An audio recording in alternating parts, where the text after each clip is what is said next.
हरे हरे पुण्यात्मा। गजानंद सरकार पधारो, मांगे नहीं मानने पर तेज करेंगे आंदोलन। दांतों में भरती सड़न आदतों से मजबूर हम, अत्याधुनिक जीवन शैली ने सहूलियत ज़रूर दी है, मगर इसने कई बुरी आदतों की सौगात भी हमें दी है। रात को देर से सोना और नींद भगाने के लिए मीठे पेय पदार्थों का सेवक बढ़ा है। कंप्यूटर भी काम करते वक्त टेबल पर चाय, कॉफ़ी या कोल्ड ड्रिंक पदार्थ एसिडिक ड्रिंक है, यानी ये एसिड अक्ल पैदा करते हैं जो दांतों के लिए नुकसानदेह है। आज किसी भी ऑफिस में वातानुकूल की वजह से सालों भर एक नियत तापमान बना रहता है। इस वजह से सालों भर एक नियत तापमान बना रहता है। इस वजह से सालों भर एक नियत तापमान बना रहता है। पानी कम पीने की वजह से थूक या लार अपेक्षाकृत कम बनता है, क्योंकि ये भी प्राकृतिक एंटीबायोटिक है, इसलिए इसकी कमी हमें कई रोगों का शिकार बनाती है। सड़न की एक बड़ी वजह नशे का सेवन भी है। पान, गुटखा, सिगरेट, अल्कोहल की तरह युवाओं का एक आलम बढ़ा है।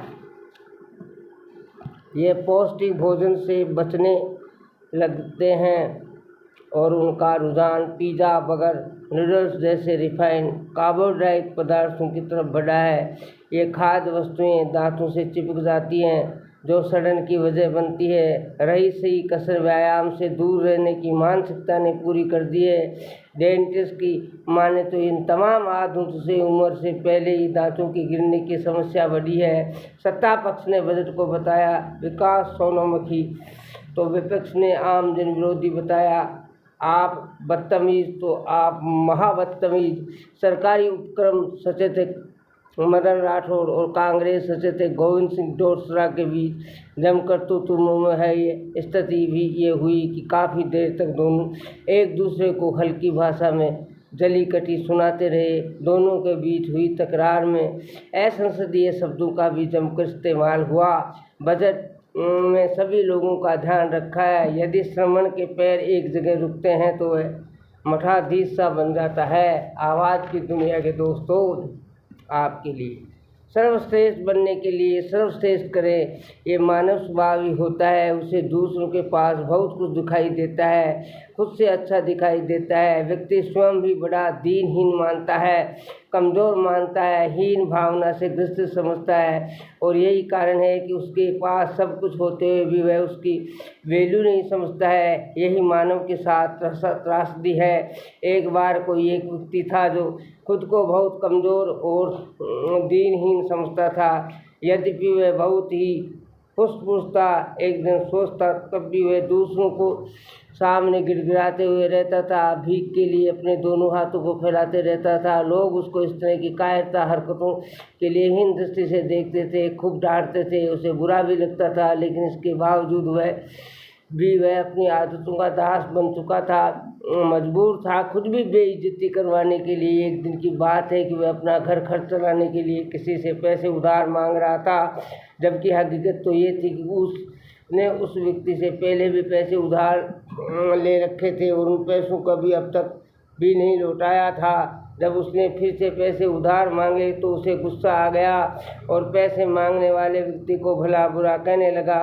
वह सब कुछ सुनता रहा, कुछ नहीं बोला, बोलता भी कैसे। थोड़ी देर बाद ही उसका गुस्सा शांत हुआ और फिर उससे धीरे से कहा, चलो मैं आपको आप जितने पैसे चाहते हो उतने पैसे दे दूंगा, लेकिन एक शर्त पर। ऐसा सुनते ही वह बहुत जल्दी बोला, मैं आपकी सब शर्त मान लूँगा, बस मुझे तो पैसे चाहिए। बोला, आपकी क्या शर्त है? पैसे देने वाले व्यक्ति ने कहा कि मुझे आपके दोनों हाथ चाहिए, दोनों पैर चाहिए, दोनों आँख चाहिए और दोनों कान चाहिए, और आपको इनके बदले 5 लाख रुपए दे दूंगा। बोले, मंजूरी है। तो जैसे कि उसके सांप सूंघ गया, वह उसके मुंह से अनायास ही निकल पड़ा कि ये तो मेरे लिए असंभव बात है। मैं ऐसा कभी नहीं करूँगा। मित्रों, अपनी स्वयं की वैल्यू समझिए, स्वयं की श्रेष्ठता को समझिए, स्वयं की योग्यताओं को सम्मान दे, स्वयं की क्षमताओं को मान दे। किसी के सामने दया भरी दृष्टि से देखना आपके मानव होने पर बड़ा कलंक है। दूसरों की शक्तिशाली चलो मान लें, लेकिन खुद को बहुत कमज़ोर मानना ये स्वयं के साथ सबसे बड़ा धोखा है। ऐसा मत कीजिए, क्योंकि ये एक तरह से सीधे ही प्रभु की अनमोल कृति की अवहेलना करना है, उपेक्षा करना है, अपमान करना है। ऐसा कभी भी किसी भी परिस्थिति में नहीं करें। ऐसा करने का मतलब है खुद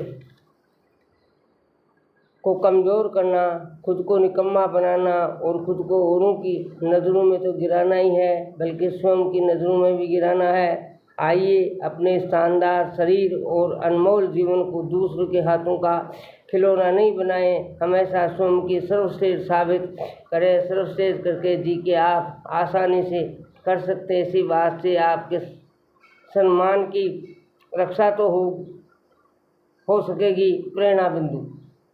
अपने गौरव को मत बेचो, बीच बाजार चौराहे पर लिखते चलो सम्मान कहानी अपनी खुद की राहों पर। रमेश गोदला, कॉमरेड, अपनी भारतीय मजदूर संघ, 23 BSNL वजीफा कार्ड TT। मेरे भाई को बंदी बनाकर मार डाला। 17 वर्षीय कौर ने कहा, मायावती हमारी दुश्मन नंबर 1 है। उन्होंने मेरे भाई को जीवन की आखिरी समय के बंदी बनाकर मार डाला और परिवार को उनसे नहीं मिलने दिया। मेरी बुजुर्ग माँ भी काशी से 1 साल पहले बेटे के वियोग में मर गई। वो इस गांव में आने के लिए पुल पार करने की भी हिम्मत नहीं जुटा सकी, लेकिन हम केजरीवाल का स्वागत करेंगे। सुविचार बुद्धिमत्ता पुरस्कार है आपके जीवन भर श्रोता बने रहने का। उन सब श्रेणियों का भी जब आप बोलना चाहते हैं। 59 की उम्र की भरतपुर महापौर को समझ आया शिक्षा का महत्व। 10वीं की परीक्षा देने पहुंचे। कली संतरोड़ प्रश्न में कथा आती है कि देवर्षि नारद ने ब्रह्मा जी के पास जाकर कहा, प्रभु कलयुग में संसार सागर से पार जाने के लिए किस विधान का सहारा लें। ब्रह्मा जी ने उत्तर दिया, कलयुग में भगवान का नाम लेना एकमात्र सहारा है। मित्रों, देवर्षि नारद ने पुनः पूछा, कौन सा नाम। ब्रह्मा जी ने कहा, नाम कोई सा भी हो, भाव महत्वपूर्ण है। भगवान के प्रति समर्पित होकर किसी भी नाम से भगवान को पुकारा जाए तो वे संसार सागर से अवश्य पार करते हैं। मित्रों, इब्राहिम एक गरीब मजदूर का पुत्र था। उसे पढ़ने का बहुत शौक था। उसे कहीं से पता लगा कि उसके शिक्षक एंड्रूस काफड़ के पास जॉर्ज वाशिंगटन की जीवनी है। इब्राहिम का मन उसको पढ़ने के लिए लालायित हो उठा, तो उन्होंने मिस्टर काफड़ से पुस्तक उधार देने की प्रार्थना की। मिस्टर काफड़ ने उसके पुस्तक प्रेम को देखते हुए पुस्तक उसे दे दी।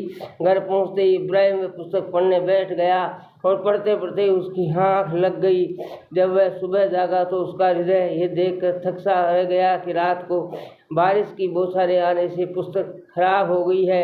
वह दुखित हृदय से वह पुस्तक लेकर मिस्टर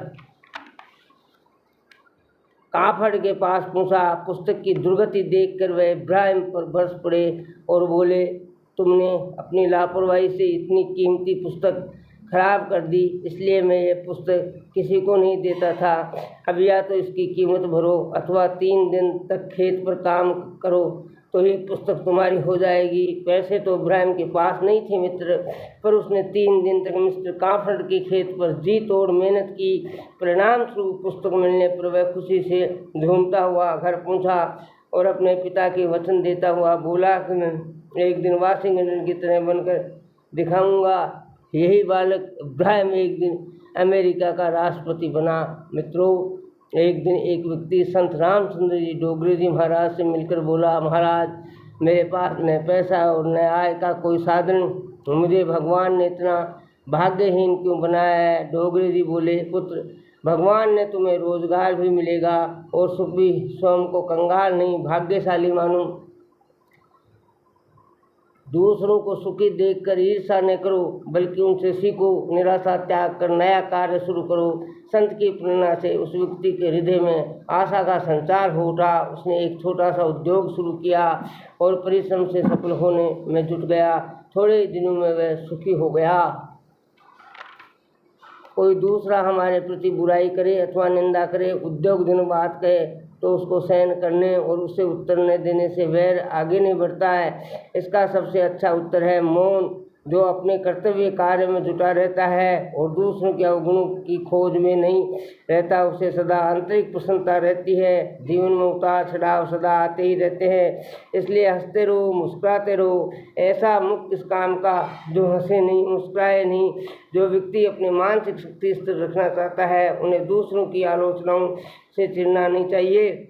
घटना मुंबई की है। एक वृद्ध महिला लकड़ियों का एक गट्ठर सामने रख कर राह चलते लोगों से उसे सिर पर रखवाने के लिए मदद मांग रही थी, पर कोई मेरी मदद को नहीं आया। उन सज्जन ने तुरंत वह गट्ठर उठाकर उनके सिर पर रख दिया। वह सज्जन और कोई नहीं, मुंबई न्यायालय के न्यायाधीश श्री गोविंद रानड़े जी थे। व्यक्ति अपने पद से नहीं, सद्गुणों से महान बनता है। सैनिक की सेवा में सबसे बड़ा पुण्य कार्य ऋणवा।